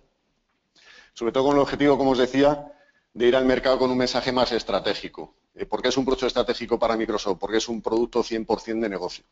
Microsoft está acostumbrado y sigue estando, su interlocutor más natural son los departamentos de IT, pero estamos viendo la transformación en las compañías, cada vez más los presupuestos están en manos de negocio, que son los que deciden esa transformación, que la van a hacer basada en la tecnología y son los que van a tener esos presupuestos y a gastar el dinero en soluciones, ¿vale? Entonces queremos ir con ese mensaje muy de negocio a las compañías, ¿vale? Y ayudarles a hacer este tránsito al final, ¿vale? Pasar de lo que es una solución de proyecto, es un producto que habéis utilizado todos, levantad la mano quien no haya utilizado el proyecto alguna vez o lo haya abierto, yo creo que es la herramienta más extendida, más conocida, también muchas veces injustamente denostada, ¿vale? Como todos sabemos, pero bueno, al final es una herramienta que todos utilizamos, hemos utilizado en mayor o menor medida. Yo cuando era jefe de proyecto hace años lo utilizaba intensivamente, ¿eh? Pues ayudar a las compañías a hacer este tránsito, como os decía, el pasar de lo que es una gestión aislada de proyectos en la que no hay ningún tipo de interconexión, no compartimos recursos, nos cuesta dar información puertas afuera del proyecto, etcétera. Un grado mayor de madurez que sería ya una solución más departamental, donde involucramos a otros stakeholders, como veis ahí, que no solo sea el equipo de proyectos, el jefe de proyectos, sino también un director de recursos. Vamos a hacer unas potencias de hacer una gestión de portfolio es gestionar recursos compartidos, como todos sabéis. Y el director del departamento que le vamos a estar proveyendo de información precisa y en tiempo real para la ayuda a la toma de decisiones. Al final necesitamos gestionar de forma eficiente los proyectos. Voy a decir muchas obviedades, pero muchas veces no lo reconocemos o no cogemos perspectiva para darnos cuenta. Lo que necesitamos en realidad es información precisa y en tiempo real para hacer una toma de decisiones informada. Oye, tengo que mover estos recursos de aquí, que descontinúo, qué hago, etcétera, ¿vale? Y pasar finalmente en el estadio mayor de esta madurez a lo que es una herramienta corporativa, donde no solo estén involucradas las áreas departamentales de proyectos y demás, sino que ya empezamos a involucrar o aparece una nueva figura como puede ser el PMO. Vamos a dar información aguas arriba en la escala ejecutiva de la compañía, dirección de operaciones, recursos humanos, planificación estratégica, dirección financiera, dirección ejecutiva, etcétera. Desde Microsoft, insisto, la solución que damos para dar respuesta a todas estas etapas de esta escala o de este camino, de este tránsito que tenemos que seguir para llegar a estos niveles de madurez es nuestra solución de Office, nuestra solución de productividad, ¿vale? Es lo que se engloba en la nube, en la plataforma Office 365 que damos. Es la solución, insisto, de productividad, donde tenéis todas las herramientas ofimáticas, las herramientas de colaboración, Enterprise Social, Business Intelligence y Project es un servicio más de esa plataforma en cloud de Microsoft. Vamos a dar respuesta con diferentes productos según la madurez o el nivel de complejidad que tengamos en las compañías con diferentes productos de esta plataforma. Pues para hacer una gestión de tareas vamos a utilizar nuestras tareas de nuestro sistema de correo, nuestro OneNote, lo que sea. Para hacer gestión de trabajo, pues listas de tareas de SharePoint, el Excel, que lo hemos utilizado todos también para gestionar proyectos. Y ya en estadios más maduros, pues una gestión de proyectos y una gestión de portfolio de proyectos. A lo que tenemos que tener. Vosotros veréis reflejados en esta escala en diferentes partes. Insisto, la tendencia, algunas compañías me dicen, mi compañía no la veré nunca allá arriba. Bueno, es probable, es complicado porque es un tema cultural, de gestión del cambio, etcétera, pero por lo menos tenemos el camino prefijado que tenemos que seguir. Nos quedaremos a mitad de camino, avanzaremos más o menos, pero eso ya será un paso muy importante. Decía, veo muchas compañías todos los días que están todavía, digamos, por aquí, es decir, siguen utilizando herramientas ofimáticas, gestión de tareas, etcétera. Para estas compañías ya solo el utilizar un repositorio unificado que englobe toda la información de los proyectos, por ejemplo, que ya haga la gestión documental de todos los proyectos en un único repositorio, o que haga una gestión de riesgos centralizada en un único repositorio. Eso ya es un paso muy importante, es decir, no hay que comerse el pastel de golpe, ¿vale? Hay que comerlo por trozos y que la propia demanda del negocio nos vayan demandando más funcionalidad, más capacidades, ¿vale? Va a ser un proceso natural, en definitiva. ¿Cómo damos respuesta a cada una de las etapas? O más que las etapas, en los diferentes niveles de madurez que tenemos de la gestión de proyectos para pasar a una gestión más corporativa, vamos a ir revisando las capacidades o las herramientas que vamos a poner a disposición de los diferentes usuarios y que van a estar, insisto, basadas en la misma plataforma de productividad. Cuando estamos a nivel de... Voy a guardar esto aquí. Cuando estamos a nivel de proyecto, ¿qué vamos a tener? Los equipos de proyecto les vamos a dotar de una serie de herramientas. No tiene por qué ser herramientas específicas de gestión de proyectos, puede ser un entorno de colaboración en el que yo haga gestión documental o haga gestión de issues o de tareas, con listados de tareas, etcétera, y les vamos a dotar de las herramientas más básicas, digamos, para el seguimiento de sus tareas de su día a día. ¿Vale? Entornos ofimáticos, como os decía, basados en Word, en Excel, las herramientas que tengáis, repositorios unificados, gestores documentales y listas de tareas. Con eso, más o menos, para lo que es la gestión de un proyecto, donde los equipos de proyecto están digamos, comunicados día a día y están incluso en una misma localización física, no van a necesitar mucho más, digamos. ¿Vale? Mientras que, pueden tener listas, como veis aquí, esto es un ejemplo de un planificador de tareas de la plataforma Office 365, con este tipo de soluciones o de capacidades, digamos que van a estar cubiertos. ¿Vale? Y el jefe de proyecto pues tendrá sus herramientas de toda la vida de planificación, para hacer su calendario de proyectos, su seguimiento, tener sus riesgos, etcétera, pero insisto, trabajando de forma aislada. Le pedirán información, que reporte información, lo hará de forma offline, formateando una hoja Excel, lo que sea, o a través de un correo, etcétera, ¿vale? Como se ha funcionado siempre, digamos. Si vamos a un nivel superior, que es ir a una gestión de portfolio, la herramienta nos va a dar capacidades extendidas para mejorar la productividad de los equipos de proyecto y del jefe de proyecto. ¿Vale? Vamos a empezar a ver cosas ya de comunicaciones unificadas o de colaboración, entornos más de colaboración. Voy a tener proyectos distribuidos con diferentes equipos que van a utilizar, en muchos casos, recursos compartidos y lo que vamos a tener que hacer es facilitar a los miembros de los equipos la colaboración en general. Aquí tenéis un ejemplo de una integración de una de las herramientas de Office 365, que es Skype for Business, con Project, de manera que desde Project voy a poder hacer cosas como abrir conversaciones. Y que van a quedar además almacenadas, ligadas a una tarea específica, a un paquete de trabajo específico o a un proyecto específico. Esto es un ejemplo de colaboración. Vamos a involucrar, o va a aparecer en la foto un nuevo actor, que es el director de recursos, y la herramienta me va a permitir hacer una gestión de recursos de manera óptima, digamos. Voy a poder tener capacidades, como veis aquí, por ejemplo, de la capacidad, la planificación de la capacidad. Voy a tener heatmaps de cuál es la alocación de los diferentes recursos en los diferentes proyectos. Voy a poder responder a peticiones de recursos, etcétera. Lo voy a tener de manera centralizada. Esto me va a permitir planificar en base a recursos compartidos.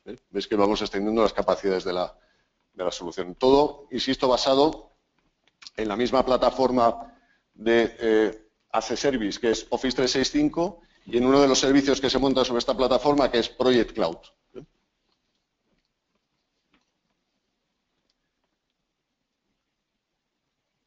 Vamos a mejorar la gestión de esos recursos y vamos a empezar a estandarizar la forma en la que proporcionamos información a las áreas ejecutivas que nos las demandan. En este caso estamos en una solución departamental, pues al director de ese departamento le vamos a proporcionar dentro de la misma plataforma, explotando los datos que están en el día a día manejándose por los equipos de proyecto, diferentes cuadros de mando, indicadores y reportes para que él pueda ver en tiempo real, digamos, pues toda la información relativa a la salud de la ejecución del portfolio de proyectos. ¿Vale? ¿Alguna pregunta hasta aquí? No. Bien, como os decía, lo que nosotros llevamos al mercado, lo que intentamos hablar en el día a día con nuestros clientes, donde queremos aportar valor, es en que los clientes hagan este tránsito o intenten lanzar iniciativas para hacer una gestión más corporativa del portfolio de proyectos, para involucrar a más áreas de la compañía, como os decía. De este modo vamos a empezar a ver nuevas figuras, o van a aparecer nuevos actores en la foto. Hay empresas, cada día más vemos la figura del PMO. No era habitual, sinceramente, verlo hace unos años. Yo hace unos años era responsable de Primavera en Oracle y he visto en estos 3-4 últimos años una evolución mucho más significativa en lo que es la madurez, en lo que es hacer o cubrir mejor la gestión de los portfolios de proyectos de las compañías y en tener iniciativas de verdad, encontrar iniciativas desde corporación para que haya este tipo de nuevas figuras, etcétera, ¿vale? Como puede ser el PMO y demás. El PMO va a tener herramientas de este tipo, que va a poder ver todos los proyectos organizados por departamentos, por áreas funcionales, por lo que sea, va a poder estandarizar la forma en la que vamos a proporcionar información a las áreas más ejecutivas, va a poder ser el encargado de resolver los conflictos con los recursos, de estandarizar la gestión de riesgos, los tipos de proyectos, los workflows que vamos a asociar a cada tipo de proyecto, etcétera. Va a tener esa labor basado, insisto, como veis, en todo momento en la misma solución, con diferentes sabores dependiendo de la persona, de los diferentes usuarios que se conecten a la plataforma. La dirección de operaciones, a partir de aquí, ya insisto, ya subiendo en la escala jerárquica de las compañías, lo que vamos a hacer es facilitar o proporcionar la información que se nos demanda de la forma más ágil y óptima posible. Aquí veis un ejemplo de un cuadro de mando que está basado en una solución de Business Intelligence que se llama Power BI, que se conecta directamente a la base de datos de Project, es parte del mismo entorno de Office 365 y vamos a poder tener en tiempo real, insisto, cualquier tipo de información que se nos demande dependiendo del tipo de la persona que nos la demande en cada momento, ¿vale? Son soluciones muy fáciles de implantar, muy sencillas, muy fáciles de utilizar, con apenas conocimientos básicos de Excel, un usuario final es capaz de montarse su propio cuadro de mando y vamos a dotar de mucha flexibilidad, de mucha agilidad a este tipo de reportes de información y demás. Otro ejemplo, por ejemplo, el Departamento de Recursos Humanos tendrá algo que decir en lo que es la gestión de los recursos, pues podrá ver temas de rendimiento de los recursos, los departamentos, cómo están asignados, cuáles son las alocaciones en los proyectos, los tiempos que se dedican a tareas administrativas, etcétera, dependiendo de cada uno que se conecte, pues verá la información de una manera. Y entra una parte muy importante a colación ya, que es lo que llamamos planificación estratégica. La misma plataforma es capaz de proporcionar utilidades que llamamos de análisis de cartera. Es decir, voy a poder irme, digamos, a las áreas aguas arriba del proceso de la gestión de proyectos, que sería cuando hago yo toda mi planificación estratégica, defino las líneas de negocio, las líneas estratégicas donde quiero invertir, y me va a proporcionar utilidades de análisis del portfolio de proyectos que yo debo ejecutar, definiendo diferentes impulsores o drivers de negocio, que yo voy a dar ciertas prioridades, voy a cualificar las iniciativas, la demanda, las ideas, lo que sea, basado en diferentes impulsores, con diferentes pesos, con diferentes prioridades, y la herramienta me va a proporcionar un soporte de ayuda a la decisión para decirme que basado en un presupuesto específico determinado, pues yo debería ejecutar este portfolio de proyectos que son los que más valor me van a aportar. Eso sería, digamos, las fases de planificación, definición más estratégica. En el caso de una empresa de inversión de capital, como puede ser una utility o una petrolera, pues donde tengo que invertir, donde tengo que hacer las exploraciones, donde tengo que construir una nueva planta de generación, etcétera. En el caso de un EPC, a qué mercados quiero ir, a qué clientes quiero atacar, en qué geografías, etcétera. Me va a ayudar a tomar ese tipo de decisiones.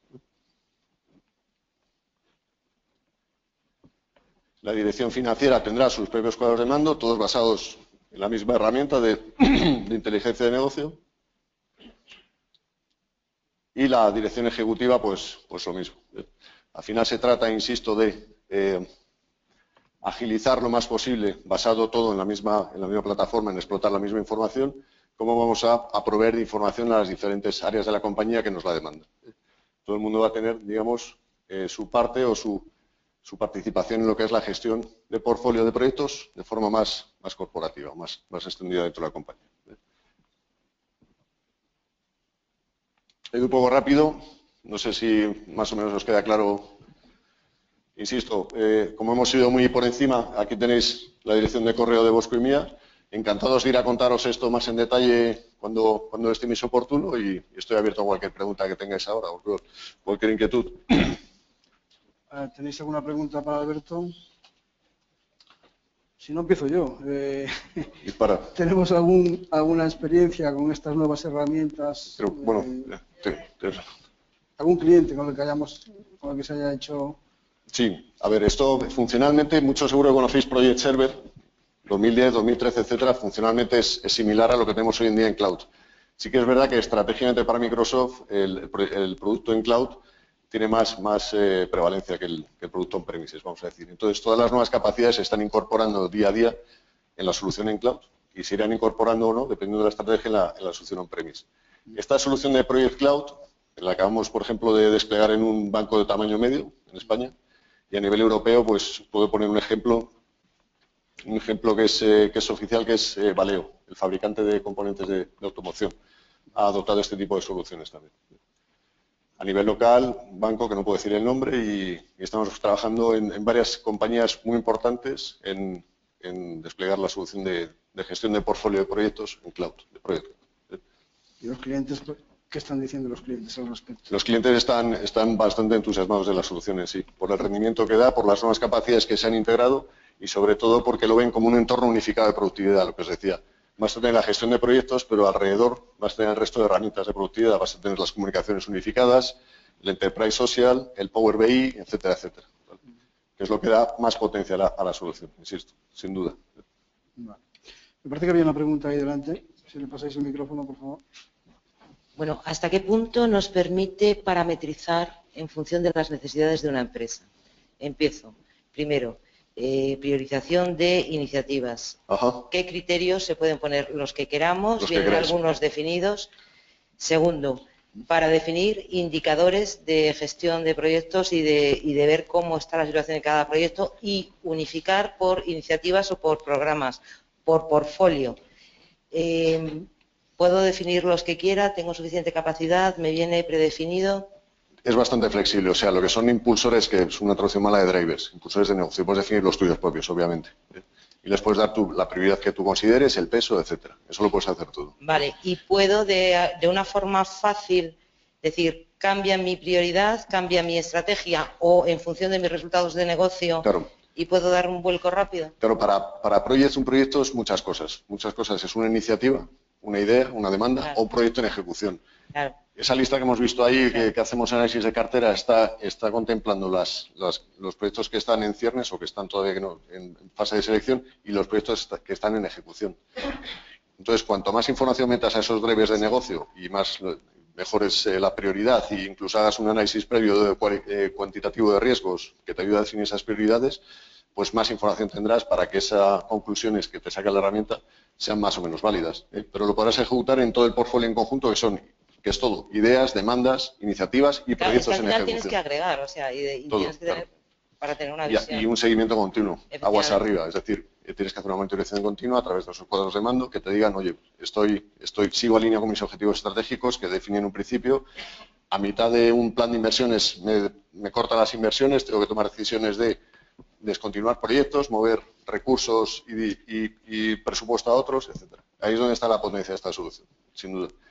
Es para compañías con un grado de madurez muy elevado, es así, es decir, insisto, muchos clientes me dicen todos los días, se agobian, entre comillas, digamos, oye, pero por lo menos tienes el camino marcado, tienes que ir hacia allí, te quedarás más o menos a mitad de camino, a corto plazo, a medio plazo llegarás más lejos, pero ya habrás conseguido un valor muy importante. La tendencia es más a fijar y a unir la estrategia de una compañía en planes bianuales o trianuales, claro, y entonces en función de eso ir gestionando. Eso es lo que pretende solucionar esta plataforma. Insisto, lo llamo plataforma porque veis que cubre todo. Desde la ideación, planificación, gestión de la demanda, que también se puede hacer, hasta la ejecución. Y todo iterando y manteniendo la trazabilidad continua. ¿Vale? Me parece que tenemos preguntas. Sí, tenemos una pregunta desde los que están asistiendo por el webinar. Pregunta Manuel Felipe si además de Project y Office 365, ¿qué otras aplicaciones están integradas para la presentación que se está mostrando? Y segundo, si se puede obtener un entorno de prueba del conjunto. A la segunda sí, se puede obtener un entorno de prueba. A la segunda pregunta, además lo provisionamos de forma muy ágil. La primera es que además de Office y demás, pues estamos viendo, por ejemplo, Skype for Business o Link, que se llamaba antiguamente, y los cuadros de mando están basados en Power BI, que es la nueva herramienta de Business Intelligence de la plataforma Office 365 de Microsoft. Y creo que ninguna más, Bosco, había, ¿no? Moneyplanner, que es un nuevo planificador de tareas, que creo que está, si no ha salido ya, está a punto de salir. Es decir, ahí. Y que va a estar integrado con Project. Va a haber algunos usuarios que no van a tener que entrar en Project para nada, entonces van a poder utilizar planificadores de tareas que van a estar integrados con Project, como ese que hemos visto de... Con workflows, los workflows los tiene el propio proyecto, pero para usuarios, digamos, que tienen una participación limitada en los proyectos, con un simple planificador de tareas, como es Planner, que es el planificador de Office 365, o Wunderlist, que es una adquisición que hemos hecho, también lo podrían hacer. ¿Más preguntas? Yo realmente era la de los workflows, cómo se gestionan, cómo se montan, o cómo podrías tú luego modificar diferentes workflows. Hay que distinguir dos tipos de workflows dentro del proyecto. Uno, el que gestiona el ciclo de vida del proyecto, ¿vale?, que va a estar asociado a cada tipo de proyecto. Tú vas a estandarizar diferentes plantillas o diferentes tipos de proyectos. Cada vez que crees uno nuevo, se te va a asociar una descomposición de paquetes de trabajo, unas plantillas de documentos y un workflow específico que tú mismo vas a definir, ¿vale? Entonces vas a tener diferentes etapas, pues las que tú quieras. Y para pasar de etapa vas a tener que realizar determinadas acciones. Por ejemplo, si una es un plan de pruebas, pues tendrás que rellenar un plan de pruebas y dejar constancia documental del mismo. Flexible, los que tú quieras. Los otros workflows son los propios de SharePoint. Las soluciones estaban en SharePoint. No quiero abrumaros con tecnicismos y demás, pero bueno, todo lo que es la gestión documental está basada en SharePoint y eso tiene sus propios workflows, digamos, que también se pueden integrar. Los que nos importan, los de gestión de ciclo de vida del proyecto, ¿eh? Que esos defines tú tus propios workflows. ¿Tenéis más preguntas? Pues si no hay más preguntas. Tengo una más que viene aquí de la red. Nos pregunta Alberto Galeano, la herramienta que estabais presentando era el Project Online. Sí. Si es así, ¿cuántas actividades se pueden administrar? Muchas. No te sé decir el número exacto. Es una pregunta recurrente y miles. No sé decir. Tiene alguna limitación, si no me equivoco. Tiene alguna limitación, pero ahora mismo no sabría decir. Además, esto va cambiando, no día a día, pero vamos, prácticamente. ¿Por qué digo esto? Porque al ser una solución en cloud, que está en modo suscripción, se van actualizando, se van añadiendo nuevas capacidades según van saliendo, ¿eh? No tienes tú que actualizar tu propia plataforma. De hecho, la parte de gestión de recursos se añadió hace un mes y medio. Todo el centro de recursos que se llama se añadió hace mes y pico. Y de repente lo vimos ahí. Yo tengo abierto mi tenant, mi entorno, a que me haga actualizaciones automáticas y un día me sorprendí y descubrí que tenía el centro de recursos que había aparecido por ahí. Muy importante. Esto es todo online, como veis, interfaz web y demás. Esto convive, como no puede ser de otra manera, perfectamente con la solución desktop que estamos todos acostumbrados a utilizar. Yo cuando abro mi proyecto en mi máquina, voy a decidir si trabajo en local o si me conecto al repositorio de proyectos que está en la nube para descargarme proyectos, trabajar sobre ellos y volverlos a subir, ¿eh? Convive perfectamente, como no puede ser de otra manera, porque hay muchos usuarios de otras cosas que van a trabajar desconectados, obviamente. Entonces, necesitan esa capacidad.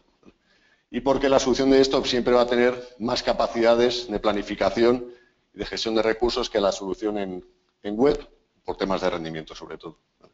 Entonces, los usuarios avanzados siempre van a seguir queriendo utilizar el entorno desktop, digamos, ¿vale? Pero que convive perfectamente, insisto, con el entorno web. ¿Tenemos más preguntas? ¿Sí? Sí, tenemos otra pregunta desde la red. Nos pregunta Susana Fuentes si en Microsoft se está utilizando este sistema y si nos podéis dar algunas lecciones aprendidas reseñables. Qué buena pregunta. Sí, se utiliza. Bosco lo utiliza para sus campañas de marketing. Yo utilizo Planner, el planificador de tareas para cada... Planner tiene cosas que se llama cubos. Para mí un cubo es un cliente y tengo todas las actividades de un cliente, los tengo organizados así. A nivel de gestión de productos, pues sinceramente no lo sé. Si se hace para los proyectos internos de la casa, consultoría sí la utiliza. En muchos casos, los proyectos de servicios de la casa, que la mayoría de los equipos se utilizan para planificación, por supuesto. Me parece que... ¿Alguna pregunta más? He ido muy rápido, no, tampoco. No hay problema. Pues si no hay más preguntas, muchas gracias, Roberto. A vosotros, gracias.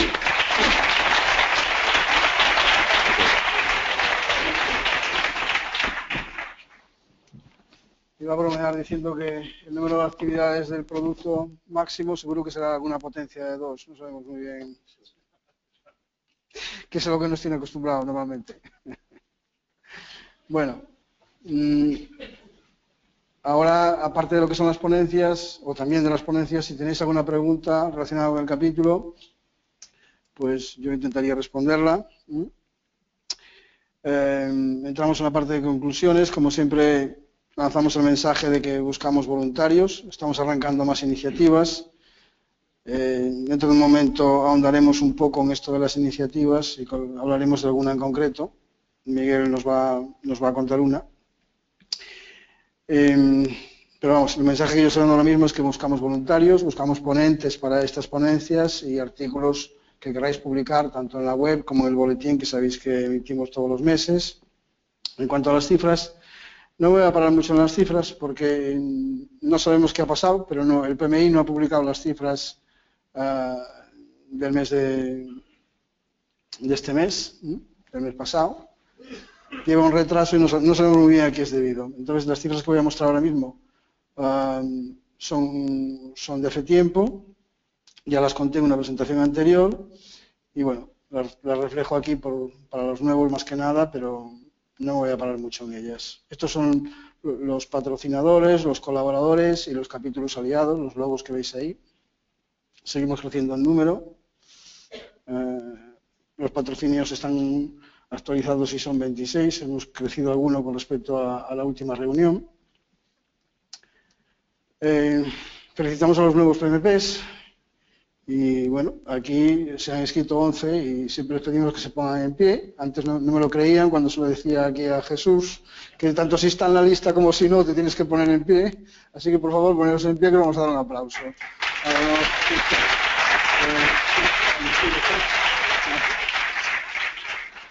Bueno, veo mucha ausencia o timidez, no sé, pero de los 11 solo veo a 2 aquí, que se han levantado. Bueno. Y también lo mismo, pero con los nuevos socios. Aquí hay 5 nuevos socios que se han inscrito hoy y por favor que se pongan en pie también. Ha vuelto a pasar lo mismo, me parece. Bueno, pues nada, bienvenidos y enhorabuena a los PMPs, ¿vale? A los nuevos PMPs. Como decía, los números son antiguos, ya los conté. Y lo voy a resumir muy rápido diciendo que, bueno, que la tendencia que teníamos hasta la fecha de estas cifras, que si no recuerdo mal, es finales de octubre, noviembre, pues la tendencia es la que viene siendo habitual, un pequeño crecimiento del 4 y pico % a nivel mundial en cuanto al número de socios y similar, un 6 y pico, en cuanto al número de certificados PMP. En octubre, que es la última referencia de fecha, habíamos alcanzado más de 670.000 PMPs en el mundo y más de 475.000 socios. A nivel España, pues el crecimiento también sigue siendo de un 7 en cuanto al número de PMIs, y en cuanto al número de PMPs, ahí es más destacable, un 20%, debido al auge que la certificación está cogiendo últimamente.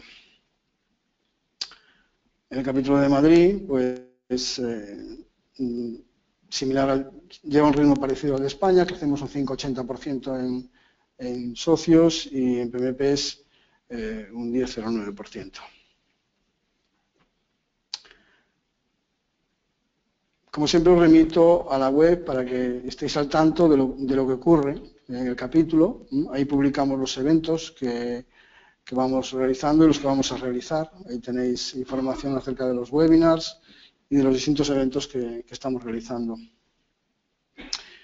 Antes hablaba de las iniciativas en las que queremos contar con voluntarios y entre estas iniciativas estamos arrancando ahora mismo lo que llamamos talleres de emprendimiento. Esta iniciativa la está liderando Miguel Montero, que está aquí con nosotros, que es vocal del capítulo, y bueno, prefiero que sea él quien nos hable de esta parte. Miguel, si quieres.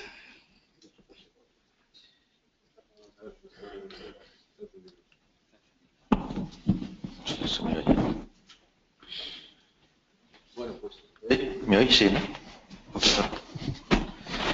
En 2 minutos. Hago una pequeña introducción para explicar dónde estamos. En la Junta Directiva estamos viendo que bueno, hay mucha demanda de participación de los socios. De hecho, hay 2 branches creados, el de Castilla-León y Extremadura-Castilla-La Mancha. Eso permite que socios que no vivan en Madrid puedan tener su nivel de participación. ¿vale? Y luego queremos, si habéis visto en la página web y en el boletín, han salido ahora 3 iniciativas. Una es el Leadership Academy, que lo lidera Óscar Úbeda. Hay otra de liderazgo, me parece, y está el taller de emprendimiento. También hay otro grupo de cosas que es el Toastmasters, que es una especie de club de oratoria, donde, bueno, me parece que somos como 33 socios, de los cuales yo no soy el aventajado, me notáis aquí que soy tartamudeo un poco. Hay ya 33 socios que participan y, bueno, os invitamos también, si queréis, a apuntaros a Toastmasters. Vale, os voy a contar un poco el tema del taller de emprendimiento. La idea que lo que queremos hacer es, bueno, fomentar la actividad a nivel profesional de los socios a través del emprendimiento, compartir experiencias, inquietudes, miedo y el vértigo al emprender, que siempre da bastante miedo, compartir y dar formación sobre la constitución de una empresa, bueno, cultura financiera básica, marketing, mediante charlas de los propios socios que vayan al taller y buscar gente experta que nos pueda dar una visión diferente, ¿no? Ayudar también a lo mejor en el tema de búsqueda de inversores. En ese aspecto vamos a colaborar con un centro de coworking que se llama Think Emprende y ellos tienen bastante experiencia en ese tema de buscar financiación, entonces ahí nos pueden ayudar, ¿no? Y otro aspecto que también puede ser muy interesante para los socios del capítulo es el tema de poder abrir sin coste una empresa, ¿no? Tipo sociedad limitada nueva empresa o autónomos, ¿no? A través de Punto PAE, CIRCE, que nuestro asesor financiero, que también es socio del capítulo de PMP, Francisco Tejera, pues es el que nos puede brindar este servicio sin coste para los socios, ¿no?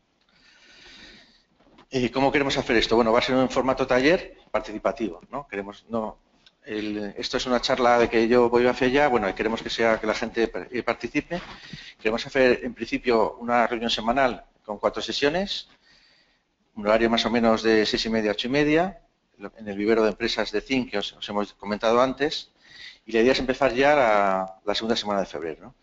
Y no queremos que sea, bueno, con 15 socios que quieran participar al principio, pues yo creo que es un número suficiente para que el taller sea ágil y funcione bastante bien, ¿no?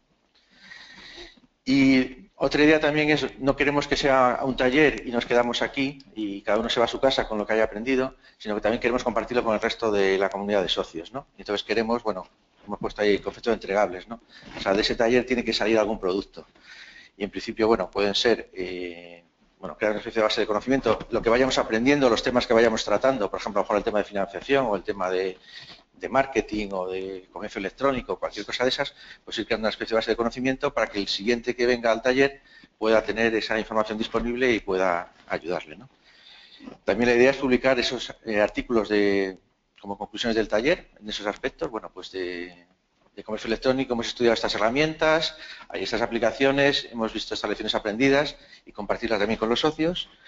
Y luego también publicar, como resultado de esas reuniones, pues un blog en el capítulo, ¿no?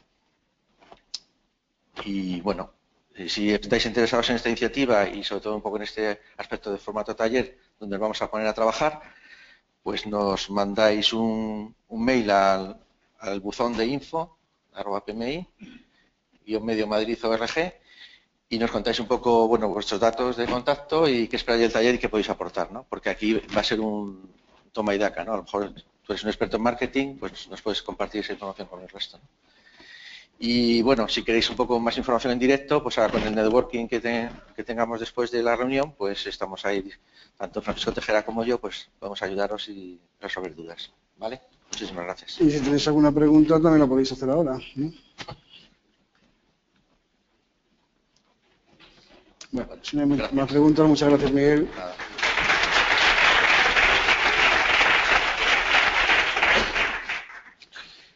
Bueno, estamos acabando. Vamos a ver dónde iba. Sí, iba a contar que la próxima reunión de socios la tendremos en febrero, el 25, y que contaremos con Catalina Parada y Ana Carballal, que nos hablarán de las competencias culturales como herramienta para la gestión de proyectos, y tendremos una segunda ponencia a cargo de Pablo Filota, que nos hablará del Project Management y las perspectivas de colaboración con el Contract Management. El tema de las PDUs, bueno, hay una novedad en esto, y es que por primera vez en esta reunión de socios nos vemos obligados a ajustarnos a los cambios que el PMI ha implantado. Las personas que asisten siguen consiguiendo 2 PDUs, pero hay que especificar en qué se obtienen esas 2 PDUs. Como sabéis, hay tres áreas: Technical, Leadership y Strategy. Y, bueno, lo que hemos hecho es un reparto de esas 2 PDUs. 0,75 a Technical, 0,75 a Leadership y 0,5 a Strategy. Es difícil de valorar si el reparto es correcto o no. La opción por la que hemos optado es que unos errores corregirán otros. Nuestra idea es hacer un reparto homogéneo. Como no podemos hacer 2 tercios, es decir, 0,66, porque el reporte mínimo son 0,25, pues hemos hecho este reparto. Y lo iremos cambiando en meses sucesivos. De manera que la persona que viniese a todas las reuniones al final del año, pues más o menos tendrá equitativamente repartidas las PDUs en cada uno de los 3 tipos. ¿De acuerdo? Y bueno, simplemente comentar, sobre todo para los nuevos, que las personas que vienen tienen su membresía, que vienen aquí, asisten, firman o entregan la tarjeta que se les ha enviado y tienen su membresía corriente de pago, recibirán las PDUs sin hacer nada por su cuenta. Es un proceso automático que el capítulo hace por ellos. En cuanto a los asistentes en formato webinar, tienen que declararlas ellos mismos. Y como siempre, un punto muy importante, ahora tenemos el networking, el capítulo os invita, esto de invita, tengo que repetirlo 2 veces para que la gente se anime más, os invita a tomar algo en un local de las proximidades, aquí al lado, enfrente en el Zoco, en un local que hay en el Bajo que se llama Rincón del Zoco. Así que muchas gracias por vuestra asistencia, veniros a tomar algo y hasta la próxima reunión a los que no vengan.